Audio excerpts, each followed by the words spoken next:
This story begins with something ordinary. A tired driver, one last ride before heading home, and a passenger simply trying to get somewhere. The last fare. It was almost 2 a.m. I decided just one more ride, then I'd log off and head home. The pickup was only a few blocks away, outside a nightclub that had just closed. The street was still buzzing. Music leaking through the doors, people laughing loudly, rideshares pulling up one after another. My fare was standing alone under a street light when I pulled up.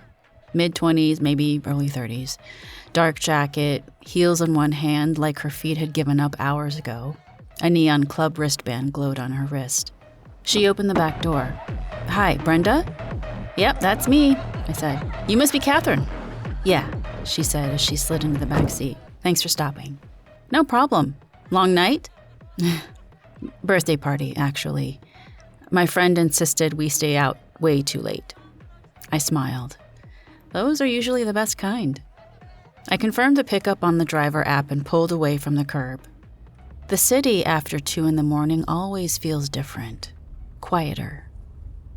After a few minutes, she said, "Do you drive this late often?" "Yeah, most nights," I said. "I do this part-time after my day job." You must see all kinds of people." "You'd be surprised," I said. "People heading to job interviews, weddings, breakups. Some people are just trying to get home after a long night." "Do you ever wonder where people are really going?" I glanced at her in the rearview mirror. "What do you mean?" She shrugged slightly. "I don't know. I guess everyone's always heading somewhere. But sometimes it feels like we don't really know where somewhere is."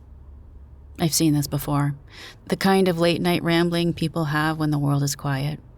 "I was supposed to head home hours ago," she said quietly. I smiled. "Well, I'll get you home safe." She gave a small nod. "Thanks." Streetlights slipped across the windshield in slow rhythm. I stopped at a red light and glanced into the rearview mirror again. Her neon wristband flashed under the glow of the street lamp. She looked troubled. "Everything okay, Catherine?" I asked. She gave a subtle smile. The light turned green. About 10 minutes later, I checked the mirror again. The back seat was empty. I pulled over instantly and looked around, inside the car, outside, down the road. Nothing. I got back in and checked again. No, the car was definitely empty. It didn't make any sense. I didn't make any stops. Where did she go? Catherine was gone. For a moment, I considered canceling the ride and calling support, but when I glanced at the rideshare app, the trip was still active. Like she was still there. My hands tightened on the steering wheel. Curiosity won, and I kept driving. The destination was only a few minutes away now. Soon, I found myself on a quiet residential street lined with small houses and tall trees. As I turned the final corner, red and blue lights flashed ahead. A police cruiser sat in front of the house. I slowed the car as the navigation announced, "You have arrived at your destination." 2 officers stood on the porch as the front door opened. One of the officers stepped inside. The other stayed on the porch, head lowered slightly like he was giving the family a moment. I sat there in the driver's seat, engine idling. I felt uneasy. I glanced into the back seat again. That's when I noticed it, a pink neon wristband, the same one Catherine had been wearing earlier. I reached back and picked it up. The exchange was printed across it in bold black letters, the club where I picked her up. I stared at it for a long moment. A knock startled me. I rolled down the window. "Hello, officer." "Ma'am, are you all right?" "Oh, yes, I was just dropping someone off. Has something happened here?"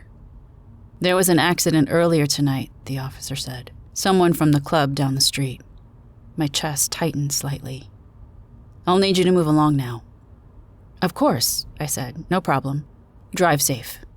I pulled away from the curb and turned down the street. Then my phone chimed. The rideshare app flashed on the screen. Ride complete. And underneath it appeared a new notification. Passenger rating received, 5 stars. Brenda gave one last ride that night to a passenger who thought she was heading somewhere, and perhaps she was, because sometimes the road takes us exactly where we're meant to go, even after the journey was supposed to end. Hey there, it's Anne, and I tell stories. If you like this ChatGPT collaboration, check out my other stories. This has been The Story Project.